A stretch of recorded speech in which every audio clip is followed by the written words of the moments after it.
depois de um louvor desse, não tem como a gente não estar animado para ouvir a palavra de Deus. Não é verdade? Muito obrigada a vocês. Eu não sei qual a expectativa de vocês para hoje à noite, mas como bem falou Ana Fábia, e eu falei para a Pen, essa é a melhor parte do culto. É quando a gente entende que não é o que nós queremos ouvir, mas é o que nós precisamos ouvir. E às vezes a gente chega no culto, várias pessoas aqui, mas às vezes uma chega tão caladinha ali, a gente não sabe como passou o dia, se senta numa cadeira ali e só quer ficar quietinha. Diz, pai, hoje eu só quero ficar aqui bem quietinha no meu canto. Ninguém sabe. Às vezes de outra entra bem alvoroçada por conta das demandas do dia, não é verdade? E chega ali toda atordoada, se senta, mas veio para ouvir, não é verdade? Mas talvez também, às vezes, tem alguém que chega dizendo, pai, eu gostaria muito de ter uma palavra específica hoje à noite para mim. Eu gostaria de ter, assim, ser um eis que te digo. Deus manda te dizer. Vem com essa expectativa. É ou não é? Então, cada um carrega uma expectativa no coração. Mas deixa eu te dizer uma coisa, amado. Todos os cultos têm um eis que te digo da parte de Deus para nós, através da palavra dele. Nada contra os profetas, o mover, os retetés, nada contra isso. Tudo isso existe e tem o seu lugar. Mas todas as vezes que vem para o culto, existe um eis que te digo. Amém, amados? Não precisam abrir, mas lá em Provérbios 23:2 diz assim, aplica o teu coração à instrução e os teus ouvidos às palavras do conhecimento. Amém? Vamos orar, curvar nossas cabeças. Pai querido, Pai amado, nós te damos graças, Senhor, por esta noite que você projetou para nós, porque ela já existia, Pai, no seu coração. Nós queremos te render graça pela palavra que vai ser ministrada, Pai. E nós desejamos, Pai, e queremos colocar o nosso coração de forma assertiva. Que o Senhor encontre um espaço no nosso coração para que a palavra penetre, Senhor, e faça morada nela, Senhor, e frutifique, Pai. Abrimos os nossos corações, nós entregamos o nosso coração para Ti hoje à noite, Senhor, e Te engrandecemos o Teu nome, Pai. Em nome de Jesus, amém. Aleluia. Quantos aqui sabem que Deus tem interesse em todo o nosso ser? E é verdade que a gente sabe que nós somos um espírito, que nós temos uma alma e que nós temos um corpo, não é verdade? Mas nós também temos um caráter, nós temos uma personalidade e nós temos um temperamento que compõe o nosso ser. E hoje nós vamos conhecer um pouquinho e entender melhor como somos. Amém? Nós vamos falar sobre temperamentos transformados. E vamos começar por alguns conceitos. Caráter, para fazer uma diferença que às vezes até confunde uma coisa da outra, mas elas são bem distintas. Caráter, índole, firmeza de vontade, é o verdadeiro eu. É o resultado do temperamento natural aprimorado pela disciplina, educação, recebidos na infância, pelos comportamentos básicos, crenças, princípios e motivações. Esse é o caráter. Personalidade é o semblante externo de nós mesmos, que pode ser ou não igual ao caráter, dependendo de quão autênticos sejamos. Qualidade do que é pessoal. Caráter próprio e exclusivo de uma pessoa, ou seja, um personagem. E o temperamento, segundo a psicologia, são aspectos especiais da personalidade. Então, o nosso temperamento faz parte da nossa personalidade, cujas particularidades do indivíduo estão ligadas à forma de comportamento. O nosso temperamento está ligado ao nosso comportamento, ou seja, a forma como nos comportamos diz que temperamento nós temos. É um conjunto de traços hereditários que determina e afeta o modo de ser, de agir e de reagir de uma pessoa. O temperamento diferencia de um para outro. A gente sabe que nós somos diferentes um do outro, influenciando na personalidade, tornando uma pessoa extrovertida, introvertida, interessada em esporte, em música, em arte, até mesmo nos hábitos do sono, nos hábitos alimentares, na forma como vivemos, nos relacionamentos com os outros. Reflete na condução, realização de compras e até mesmo no tipo de letra. O nosso temperamento influencia em tudo isso. O temperamento não é a única influência na vida de uma pessoa. Tem a educação familiar, o processo de socialização, a motivação exercem grande influência. Porém, o temperamento, assim como a cor dos nossos olhos, outra característica física, nos acompanha ao longo da vida. A gente nunca vai mudar a cor dos nossos olhos. O aspecto físico, mesmo envelhecido, mas o aspecto físico é o mesmo. E assim é com o nosso temperamento. Só que ninguém se caracteriza por um único temperamento. Nós temos uma mescla de um ou mais temperamentos. Tem um que predomina, mas nós temos mesclas de outros temperamentos. Nenhum é melhor do que o outro. Todos possuímos excelentes características positivas. No entanto, temos pontos negativos que precisam ser trabalhados. O mundo antigo já conhecia essas anomalias de comportamento, só que eles atribuíam a outros deuses, a influência dos deuses. Mas um homem chamado Hipócrates, o pai da medicina, ele preocupou-se com o mundo psiquiátrico e reconheceu as diferenças de temperamento das pessoas. E ele dividiu os temperamentos das pessoas, ele associou aos humores das pessoas.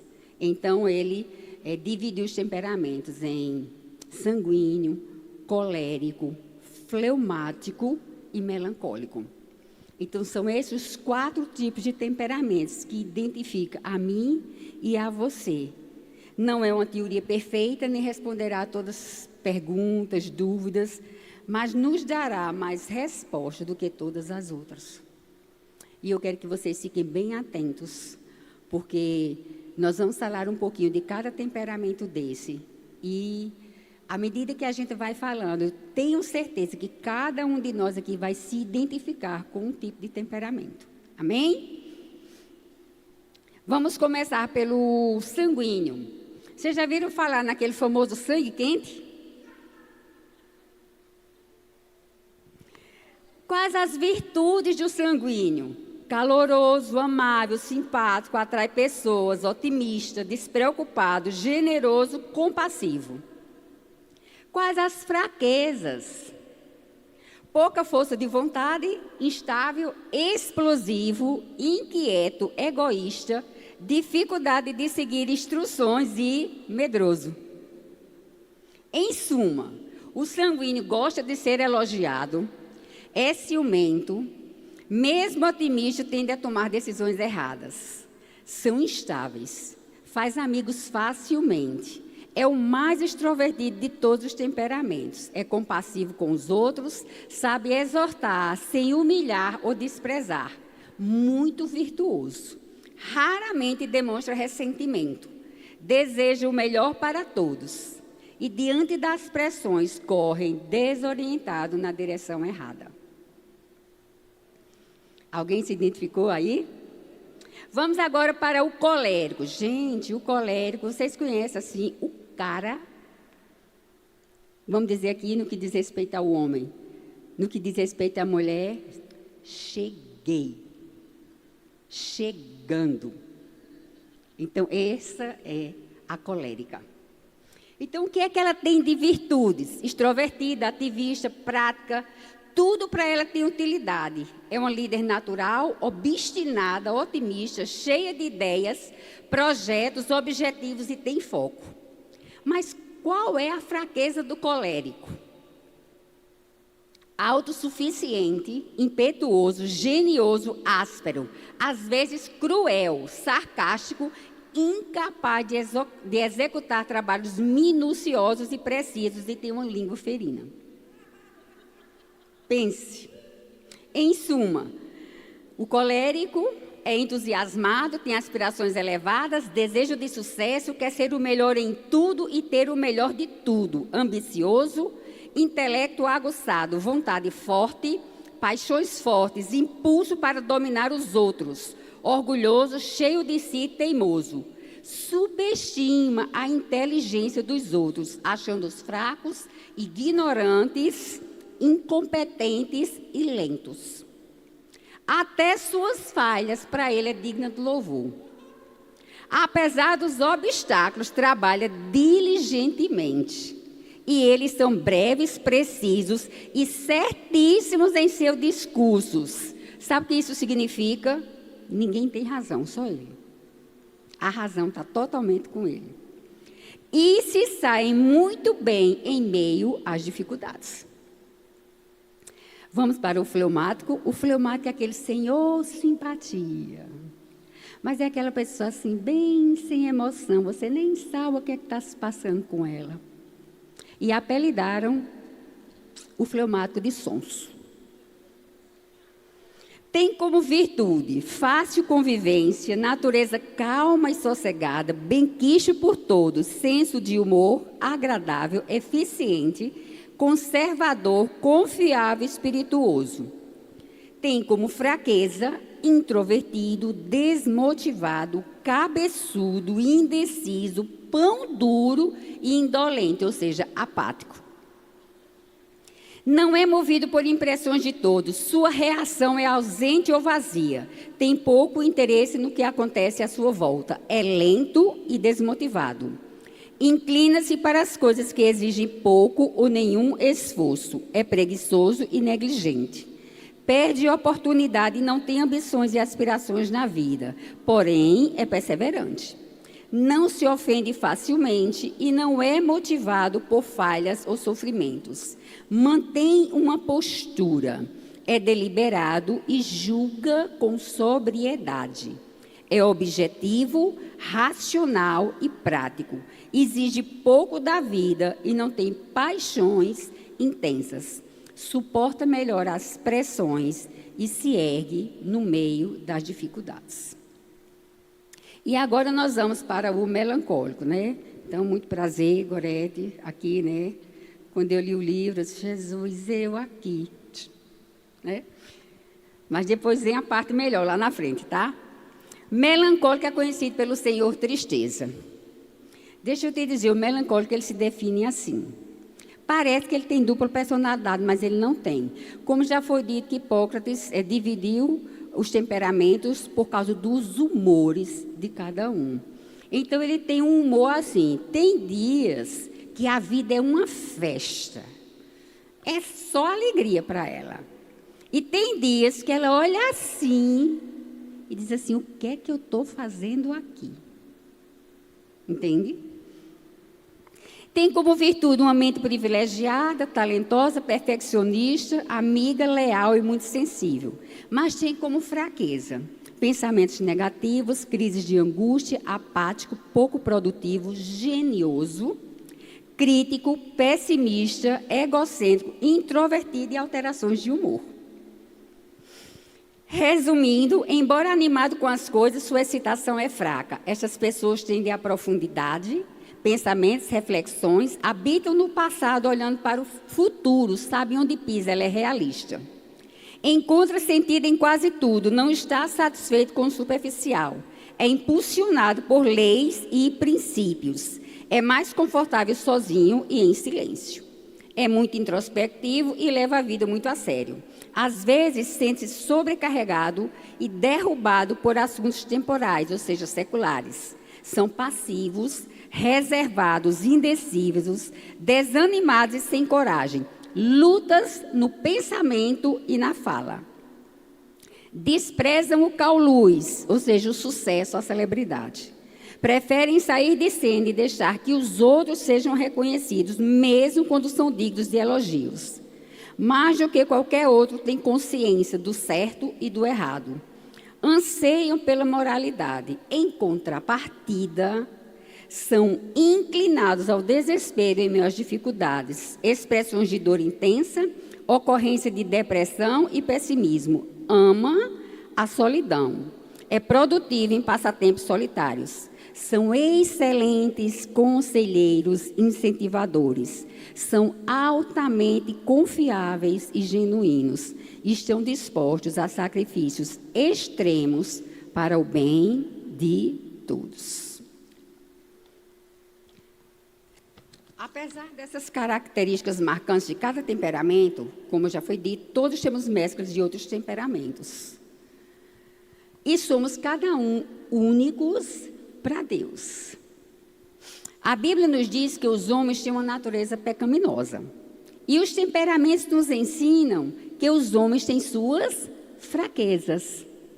Neste mundo caótico, nós temos que administrar muitas coisas, mas devemos ter como prioridade administrar nossas emoções, sentimentos, temperamento e caráter. Essa é a nossa prioridade. Já identifiquei qual é meu temperamento. E agora? Vai ser igual àquela música, eu sou sempre assim, eu sou desse jeito, não mudo. Não, não é por aí. Como Deus pode transformar os defeitos do nosso temperamento? Só existe uma forma. Cristãos cheios do Espírito Santo são exemplos vivos de temperamentos transformados. Então, o caminho é esse, é se encher do Espírito. Nós vamos ver aqui, na palavra e na Bíblia, 4 homens com temperamentos distintos e como eles eram e como eles foram transformados pelo poder do Espírito. Amém?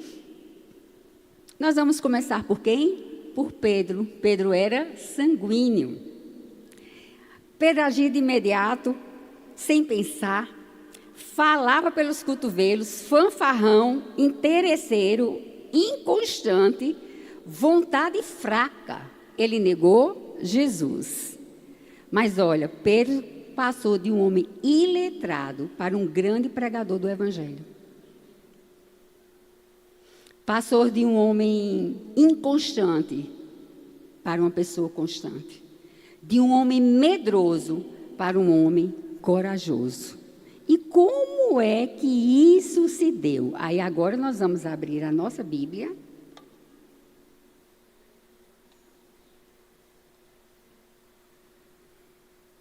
Em Atos 4, 8. Atos 4, quando ele e João estavam perante o Sinédrio. E no 8 diz assim: então Pedro, cheio do Espírito Santo, lhes disse: autoridade do povo e vós, anciãos. Então ele, cheio do Espírito Santo, tornou ele um homem corajoso. Tornou ele um homem constante. Tornou ele de um homem simples, pescador, um grande pregador do Evangelho. E no mesmo 4, lá no 19, e ele também tornou-se um homem sábio, diz: mas Pedro e João respondendo lhes disseram: julgai vós se é justo diante de Deus, ouvir-nos antes a vós do que a Deus, pois nós não podemos deixar de falar das coisas que temos visto e ouvido. Pedro não gaguejou, nem disse nada que prejudicasse seu testemunho. Veja só, por aí, como ele tornou-se um homem sábio. Ele também tornou-se um homem alegre, um homem humilde, com espírito de oração. Vamos lá no 10, Atos 10, 19. Quando Pedro estava orando, estando Pedro ainda a meditar sobre a visão, foi naquela parte que ele recebeu a visão para ir na casa de Cornélio. O Espírito lhe disse: eis que 2 homens lhe procuram. Então, na oração, ele se tornou um homem com espírito de oração. Aquele homem que era tão simples, que você talvez dissesse assim, se ele estivesse aqui, você podia dizer assim: não dou nada por aquela pessoa. E ele se tornou muitas coisas. E na oração, ele recebeu essa visão. Ele tinha muito amor pelas pessoas, amabilidade, ele era um homem de fé, um homem paciente. Tornou-se um líder grande, Pedro. E todas essas coisas aconteceram, por quê? Porque ele se encheu do Espírito. Sabe, mas quando a gente se enche do Espírito, a gente chega a uma maturidade que Deus deseja para nós. E não foi diferente com Pedro. Vamos para Gálatas. Gálatas 2:11.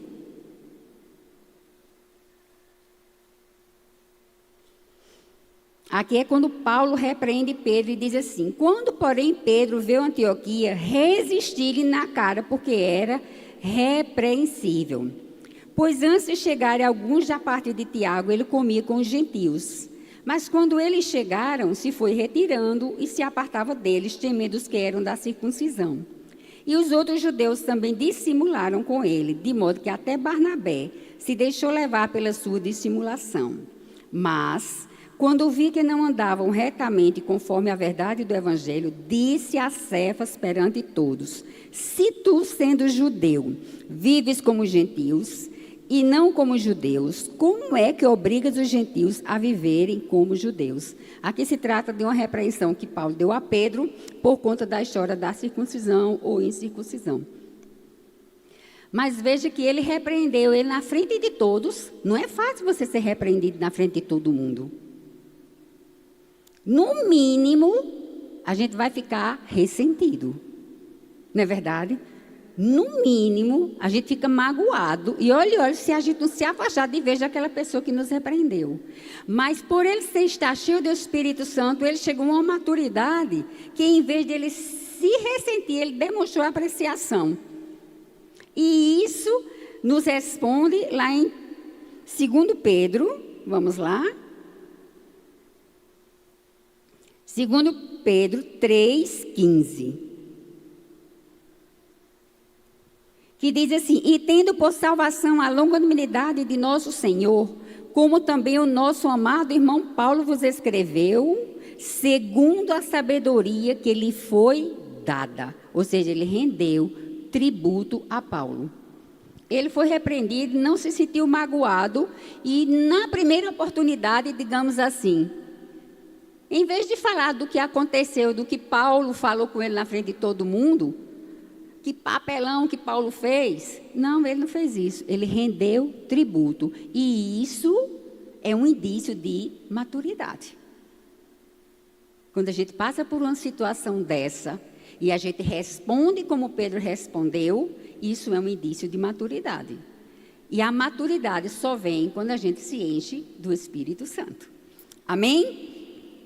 E agora nós vamos falar de um homem chamado Paulo. Paulo era colérico. Um fariseu altivo e aristocrata. Ele era altamente cruel. Vamos lá para Atos. Nós vamos ver aqui esses homens que eram tão difíceis e foram transformados no seu temperamento. Atos 9,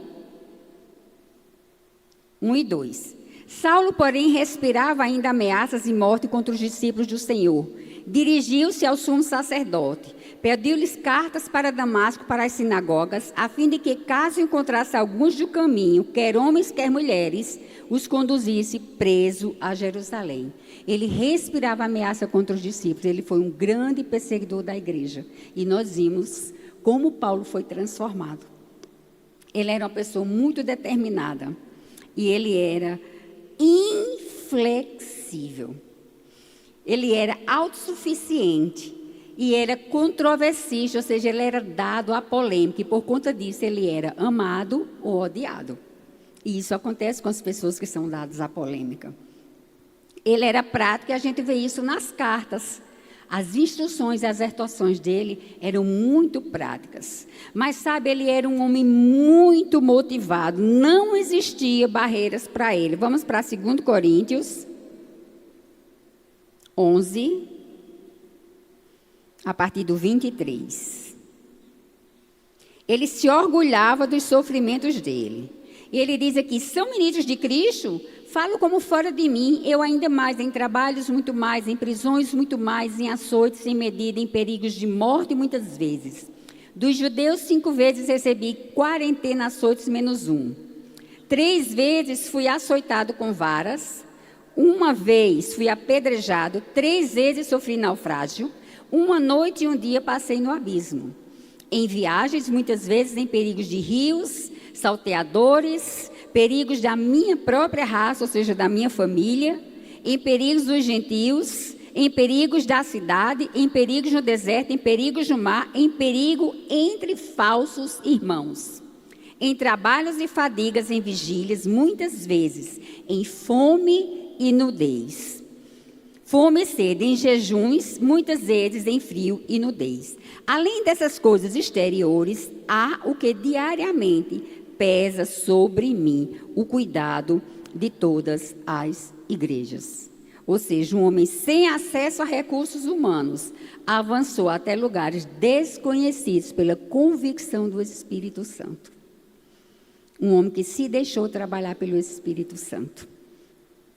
Ele era muito otimista, obediente, tinha amor às pessoas, paz. Vamos para Filipenses 4.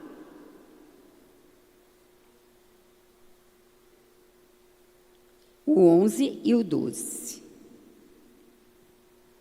Ele não dependia de circunstâncias ideais. Não digo isto por causa da necessidade, porque já aprendi a contentar-me com as circunstâncias em que me encontre. Sei passar falta e sei também ter abundância. Em toda maneira e em todas as coisas estou experimentado. Tanto em ter fartura como em passar fome. Tanto em ter abundância como em padecer necessidade. Então, ele não dependia de circunstâncias favoráveis. Como muitas vezes a gente quer umas circunstâncias favoráveis para ter um determinado tipo de comportamento. Mas uma pessoa cheia do Espírito Santo, vamos dizer assim, se parece com Paulo. Qualquer situação, está tudo bem. Amém, amados? Ele era um homem bondoso e ele era um homem também humilde. Vamos para 2 Timóteo 4, 11.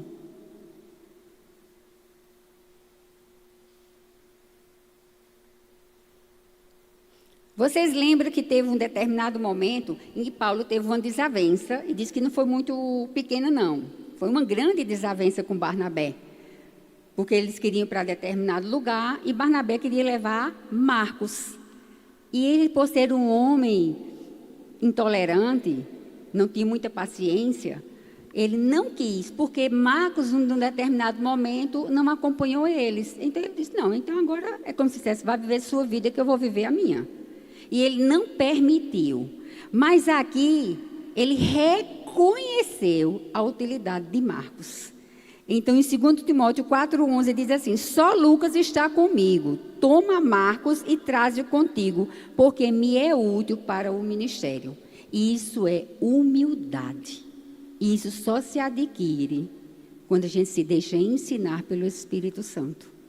Aquela pessoa que às vezes a gente tem ela como uma pessoa desprezível, ou não quero que faça parte aqui da minha vida. A gente tem que ter a humildade de saber lidar com todas as pessoas. Amém? E Paulo reconheceu isso daí, porque se deixou transformar pelo poder do Espírito Santo. Amém?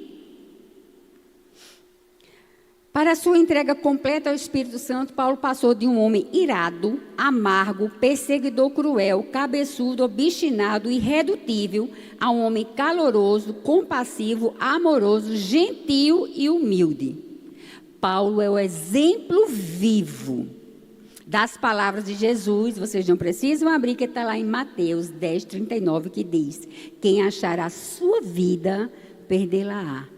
E quem perderá a sua vida por amor de mim, achá-la-á. Então, Paulo foi um homem totalmente transformado pelo poder de Deus. Mas ele se submeteu ao processo. Ele deixou ser transformado. Amém? Nós vamos falar agora de uma outra pessoa muito importante na Bíblia, que se chama Abraão.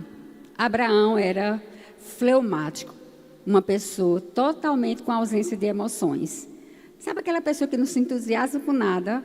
Mas deixa eu te dizer, isso não indica falta de capacidade. Porque a capacidade de cada um, só quem conhece é Deus. Amém? Ele era um homem hesitante, ele era um homem indeciso, ele era um homem medroso.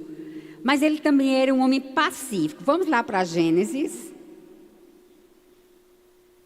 Muito pacífico. Gênesis 16, 2. Disse Sarai a Abraão, ele não já tinha uma promessa. Mas, como estava demorando a promessa, o que foi que Sarai disse a Abraão? Eis que o Senhor me tem impedido de ter filhos. Toma, pois, a minha serva, porventura terei filhos por meio dela. E ouviu Abraão a voz de Sarai. Ou seja, ele era tão pacífico que ele acatou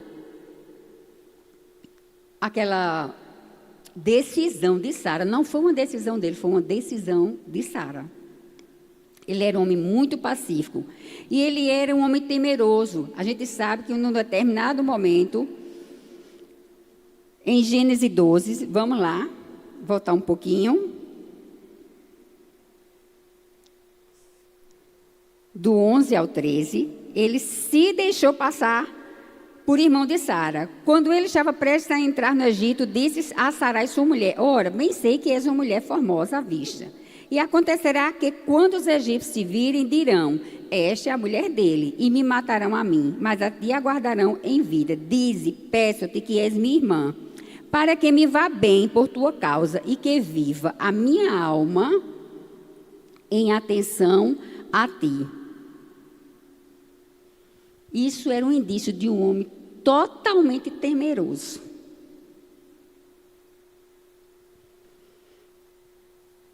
E isso se repetiu numa outra situação. Aqui, ele deu um péssimo testemunho a uma nação pagã. E muitas vezes, com o nosso comportamento, nós damos um péssimo testemunho ao ímpio. Por quê? Porque a gente ainda não se deixou transformar. E a história se repetiu para ganhar favores de Abimeleque. Vamos para Gênesis 20. No 2, ele diz assim, e havendo Abraão dito de Sara, sua mulher, é minha irmã, enviou Abimeleque, rei de Gerar, e tomou a Sara. Mas você veja que no 12, aí depois de todo o desenrolar da história, chamaram ele, perguntaram por que você disse que ela era irmã, e essas coisas todas. Lá no 12 diz assim, além disso, ela é realmente minha irmã. Ele não mentiu. Filha de meu pai, ainda que não de minha mãe, e veio a ser minha mulher. Eles realmente eram irmãos. Filhos do mesmo pai. Porque naquela época essas coisas podiam acontecer. Amém, amados? Mas ele também era um homem leal. A gente sabe da história que ele tirou Ló do cativeiro. Não é? Ele era um homem bem leal. Mas acontece que mesmo ele tinha um problema muito grande, que era a incredulidade. E talvez seja o problema de muitos de nós. Às vezes a gente pensa que tem aquela fé, mas na verdade não tem. Gênesis 15, só para a gente voltar aqui para ver essa parte. Gênesis 15, no 1 diz assim, depois dessas coisas, veio a palavra do Senhor a Abrão, dizendo, numa visão, dizendo, não temas, Abrão, eu sou o teu escudo, o teu galardão será grandíssimo. Então disse Abrão, ó Senhor Deus, que me darás, visto que morro sem filhos, e o herdeiro da minha casa é um Damasceno Eliezer. Disse mais Abrão, a mim não me tens dado filhos, eis que um nascido na minha casa será o meu herdeiro. Ao que lhe veio a palavra do Senhor, dizendo, este não será o teu herdeiro, mas aquele que sair das tuas entranhas, este será o teu herdeiro. Ele tinha essa dificuldade, ele era muito incrédulo e ele ficou contendendo com Deus. Deus dizia uma coisa e ele dizia outra. Mas Deus percebeu essa incredulidade dele e no 5, Deus deu um incentivo a ele. Aí ele disse assim, Então o levou para fora e disse: olha agora para o céu, conta as estrelas, se é que pode contar, e acrescentou-lhes: assim será a tua descendência. Só nesse momento é que no 6 diz assim: e creu Abrão no Senhor, e o Senhor imputou isso como justiça. Ele era um homem incrédulo, era um homem indeciso, era um homem pacífico demais. João vai com as outras.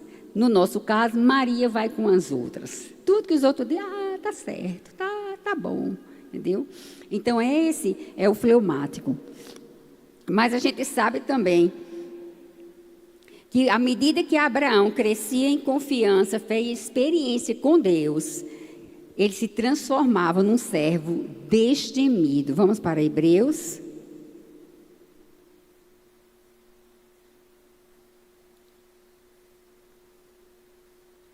Hebreus 11. Ele está escrito aqui,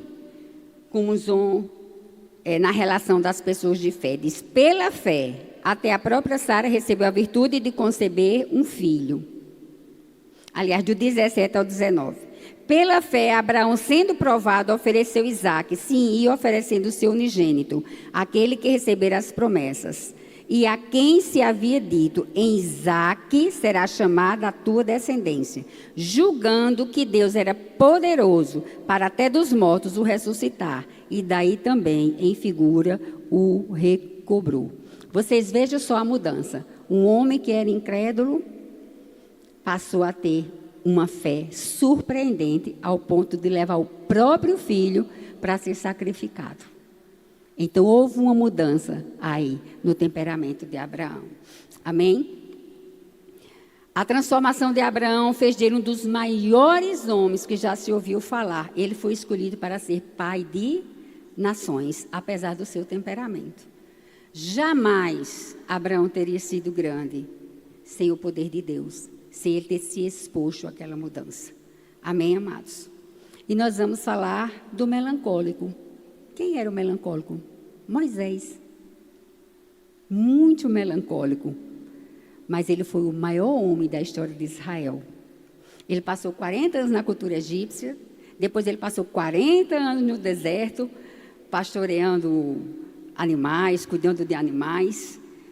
E aos 80 anos foi que ele teve um encontro com Deus. E foi chamado para libertar o povo do Egito. E ele se tornou o maior líder da história do mundo. Um homem melancólico, dado à depressão, altamente irado, melancólico se ira, viu, gente? Altamente irado, e a gente vê isso na história de Moisés, não é? Mas houve uma mudança no temperamento dele. Amém? Ele era um homem tão talentoso que ele conduziu 3 milhões de pessoas. E ele fez o papel de juiz, ele fez o papel de profeta e ele fez o papel de mediador. Ele era um homem muito abnegado. Uma pessoa abnegada é uma pessoa com a capacidade de negar-se a si mesmo para servir aos outros e cumprir a vontade divina. E ele se inclina para coisas que exigem sacrifícios. E a história de Moisés, a gente vê o quanto ele se sacrificou pelo povo.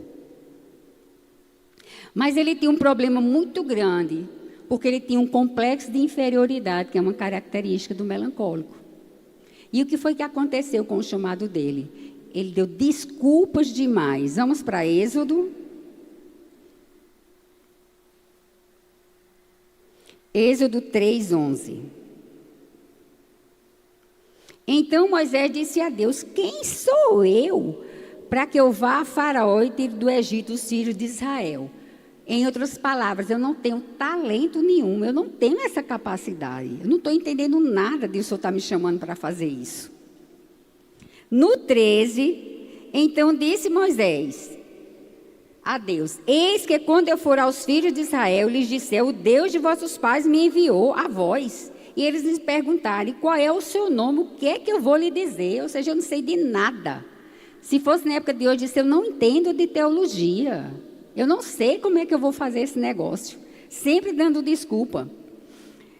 Em Êxodo 4, no 1, Então respondeu Moisés: mas eis que não me crerão, nem ouvirão a minha voz, pois dirão: o Senhor não te apareceu.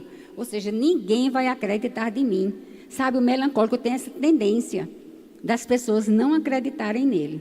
As pessoas podem até estar acreditando, mas dentro dele é como se ele estivesse dizendo assim: não vou dizer isso não. Vamos supor que Deus diga a um melancólico assim: olha, eu quero que você vá lá em Anafá, que você diga isso e isso. Não, eu? Quem sou eu na fila do pão? Vocês já ouviram essa expressão? Quem sou eu para dizer a Ana Fábio, com o conhecimento que ela tem, que Deus mandou dizer? Era assim que era Moisés. E no mesmo 4, do 10 ao 12, diz assim: então disse Moisés ao Senhor: Senhor, eu não sou eloquente, nem o fui dantes, nem ainda depois que falaste ao teu servo, porque sou pesado de boca e pesado de língua. Ao que lhe replicou o Senhor: quem fez a boca do homem? Ou quem faz o mudo, o surdo, que vê, o cego? Não sou eu, o Senhor? Vai, pois, agora, e eu serei com a tua boca, e te ensinarei o que has de falar. Ele não gostava de falar em público. Ele não queria ir de jeito nenhum.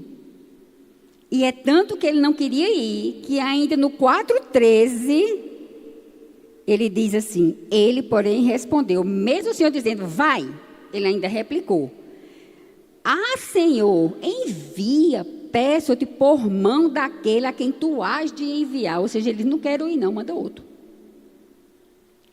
Esse é o melancólico que não é transformado pelo poder do Espírito. A gente sabe que suas desculpas, o que foi que aconteceu? O privaram do poder de Deus, o fizeram se submeter a um assistente, Arão. A providência de Deus não é medida, amados, pela nossa incapacidade, mas sim pela nossa disponibilidade. Ele não desistiu de enviar Moisés para libertar o povo do Egito. E a gente sabe que a ira marcou a vida de Moisés em várias situações. Mas a situação que eu acredito que ele mais se indignou foi quando ele foi para o monte receber os mandamentos do Senhor, e que ele estava demorando e o povo fez aquele bezerro de ouro substituindo Deus. E ele teve uma ira tão grande que ele ficou descontrolado ao ponto de pegar aquela tábua feita pela mão de Deus e quebrou. Então a ira do melancólico chega a esse ponto. Ele era um homem muito depressivo, que era um dos seus maiores problemas. Mas deixa eu te dizer, amado, Deus olha as qualidades. Ele era um homem tão perfeccionista, que se vocês forem ler Êxodo, capítulo 25 ao 31, olha o que Deus entregou para Moisés. Deus usou essa qualidade perfeccionista para lhe entregar tarefas de grande responsabilidade, tais como detalhes da lei cerimonial, administrativa, instruções de sacerdócio e construção do templo. Não é para todo mundo. Só para um perfeccionista, detalhista. Quando a gente vai ler Êxodo, a gente vê os detalhes de todas as coisas que Deus entregou para ele fazer. Amém? E ele tinha traços admiráveis, que era lealdade e fidelidade. Sua mudança foi gradual e gradativa, às vezes interrompida. Algumas ocasiões foi eletrizante, em outras havia regressão. Quando entregou sua vida a Deus, passou de um homem inseguro, desconfiado, pessimista, impulsivo e deprimido, à imagem de um pai responsável. E embora caísse muitas vezes, confessava o seu pecado, reentregava sua vida a Deus e seguia avante. Aqui, amados, a história desses homens é a prova viva de que o nosso temperamento pode ser transformado. Amém, amados? Glorificado seja o teu nome, Pai, nós vamos adiante. Nós passamos pela parte dos conceitos, passamos pela parte da identificação, passamos pela parte de homens na Bíblia que foram transformados em seus temperamentos. E nós vamos ver, assim, algumas considerações gerais que nós precisamos entender. Uma delas é a transformação do temperamento está ao alcance de todo filho de Deus, diga para mim, que almeja a plenitude do Espírito e a orientação da palavra de Deus. O Espírito Santo desenvolverá no cristão nova capacidade para a consideração e o amor. A transformação do nosso temperamento nos leva a uma fé consistente através de ouvir a palavra, obedecer às instruções, confessar e abandonar o erro. À medida que somos controlados pelo Espírito, nós demonstramos perseverança e bons frutos ao nosso temperamento. O segredo da motivação está no padrão adequado dos pensamentos. E esse padrão adequado dos pensamentos está onde? Lá em Filipenses 4:6. Tudo que amava, respeitava, de boa fama. Se algum louvor existe, seja o que ocupe o nosso pensamento. Então, nós temos um padrão de pensamento que está na palavra. E uma vida cheia do Espírito. Os nossos sentimentos resultam dos nossos pensamentos, se são negativos ou positivos. A nossa atitude sob pressão é nas coisas que nós enfrentamos que revela a nossa personalidade. É na pressão que nós somos revelados. É na pressão que o nosso temperamento dita quem somos. A pressão, amados, não muda o nosso caráter. Ele apenas identifica a nossa verdadeira identidade. Deus pode fazer de nós o tipo de pessoa que Ele quer que sejamos. Mas diga assim, depende de mim. O desejo é dele, mas Ele espera que nós tenhamos o mesmo desejo que Ele tem. Amém? Deus não usa homens perfeitos, mas emprega os que confiam nele. A chave do sucesso na vida cristã não está na habilidade, mas na disponibilidade. Deus não apaga temperamento. Isso é algo individual do ser humano. Ele reorienta as nossas forças e tempera as nossas fraquezas, fazendo o homem andar no Espírito para glorificar o nome dele. Então tem um propósito. Transformação de temperamento e do nosso ser pela palavra, tem um propósito, glorificar o nome do Senhor. Porque quando nós somos os cristãos genuínos, que Ele deseja que nós sejamos, com toda a transformação do nosso ser, lá fora nós vamos glorificar Ele. E muitas vezes a gente não precisa nem falar. Porque as nossas atitudes falam mais do que nossas palavras. Não é verdade? As falhas não impedem de prosseguirmos, mesmo quando estamos trilhando o caminho da santidade, que a gente sabe que é um processo. Ele está interessado em nós como um todo, mas Ele não está de marcação a fim de castigar-nos a cada falha. O que é que a gente faz?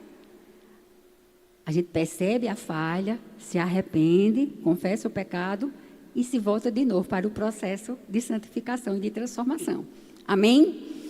Mas deixa eu te dizer uma coisa, mas eu quero que vocês gravem isso. Deus não está interessado em mudar circunstâncias, como em transformar pessoas. Evangelho é transformação. Não é me abençoa, me abençoa, me abençoa, me abençoa. É transformação. Esse é o maior desejo que Deus tem, é de transformar vidas. Amém? Quando nós entendemos o nosso temperamento, nós podemos diagnosticar as nossas fraquezas e nos examinar continuamente para podermos avançar. Não devemos culpar nossos temperamentos por conta de aberrações do nosso comportamento.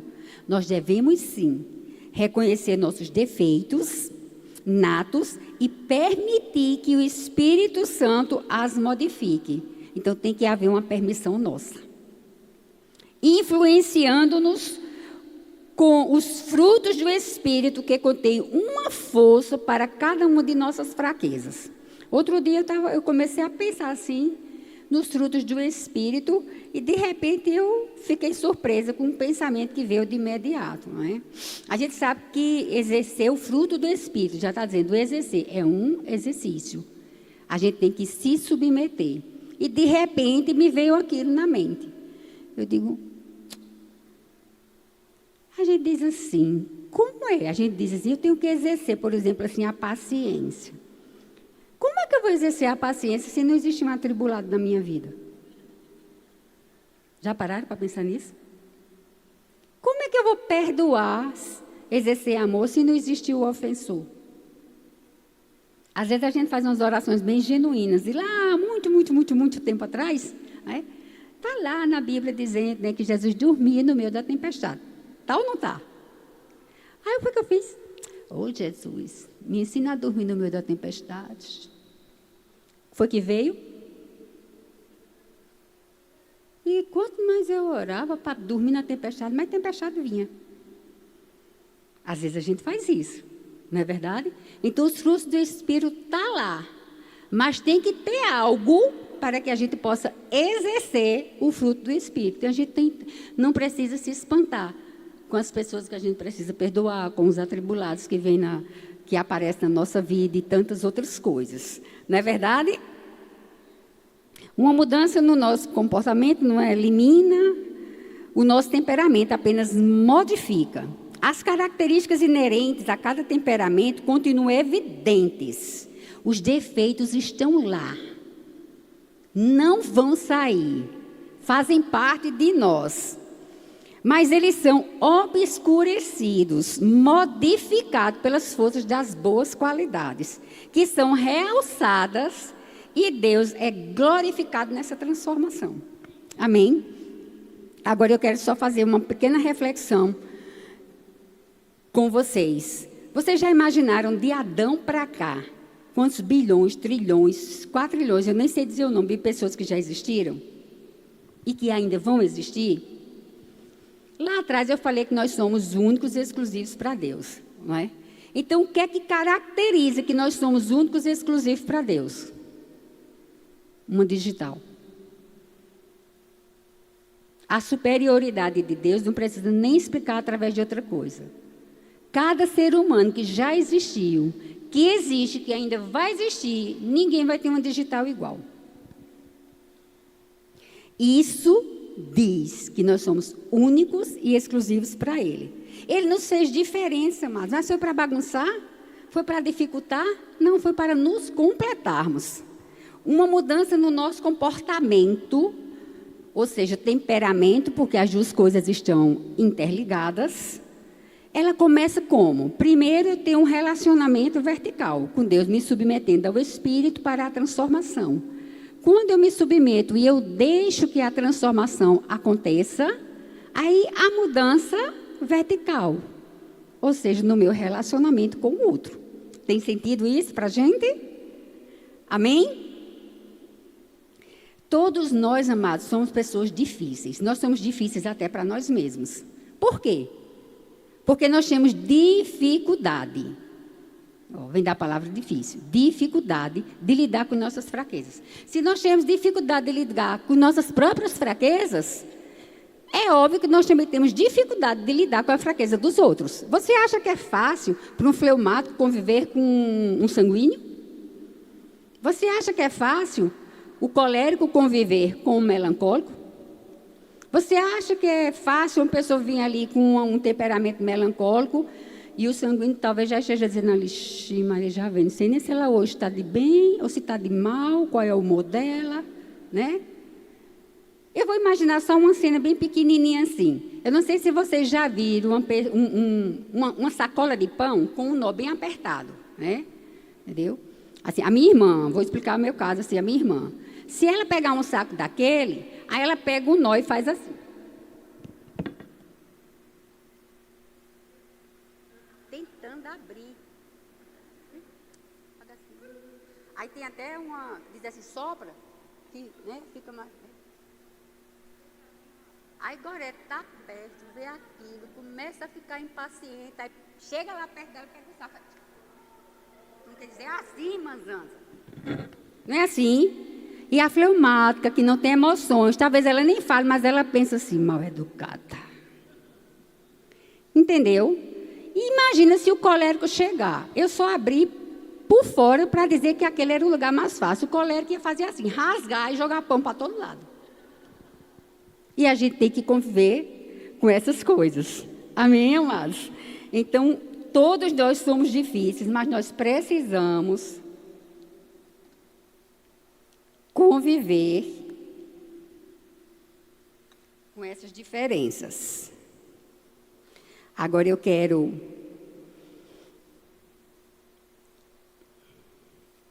mostrar algo aqui para vocês. E deixa eu te dizer, amados, pessoas difíceis são oportunidades disfarçadas para provar que Cristo vive em nós.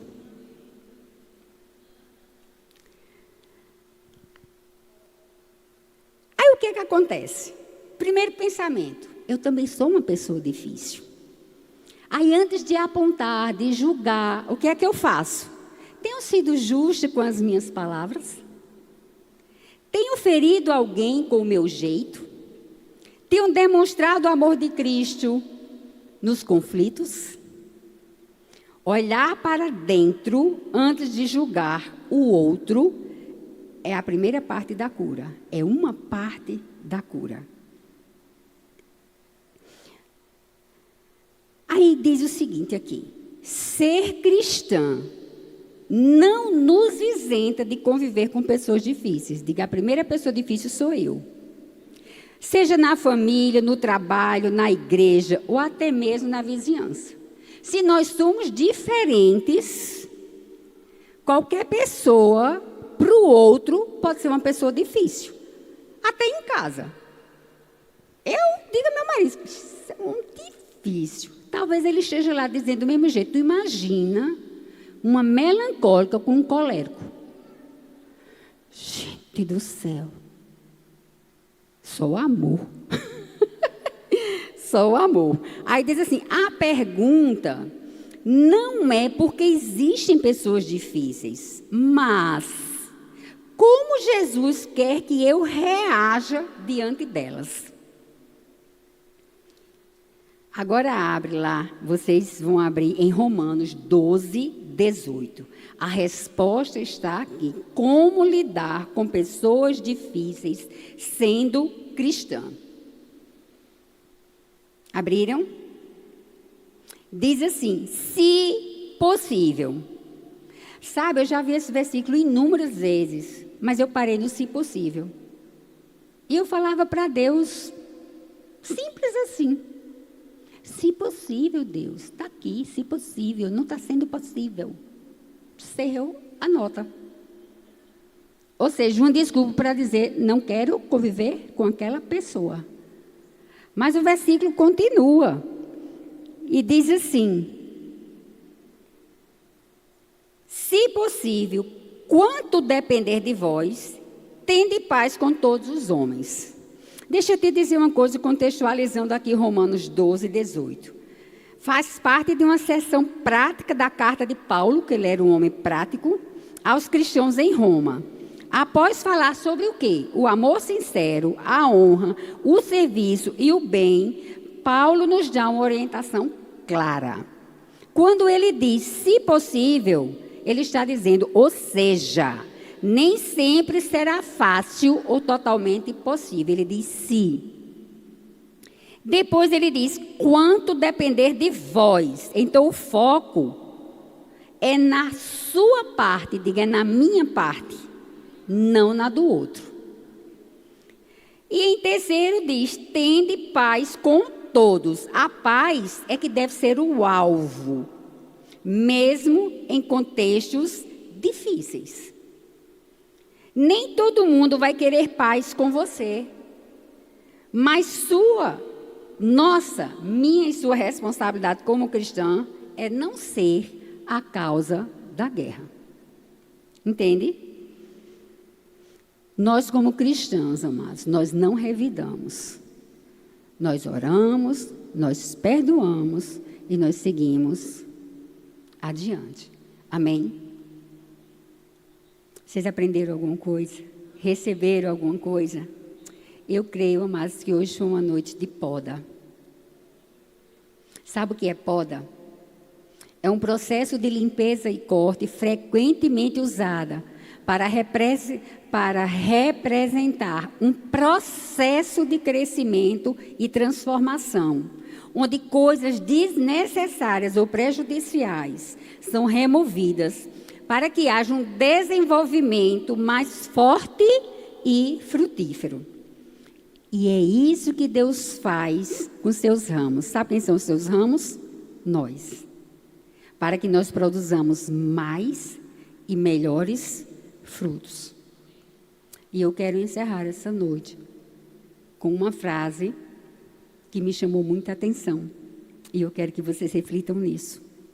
É melhor, diga, é melhor ser podado para crescer do que ser cortado para queimar. Amém? Ou ai de mim? Então, aqui nós temos uma escolha. Escolhamos nos submeter ao processo que vai nos fazer crescer e que vai nos fazer frutificar e uma mudança no nosso temperamento para que nós possamos realmente dar testemunho entre nós mesmos. Sabe que nós precisamos dar testemunhos entre nós mesmos e entre os que estão lá fora e que precisam de nós. Amém, amados? Obrigado, Pai.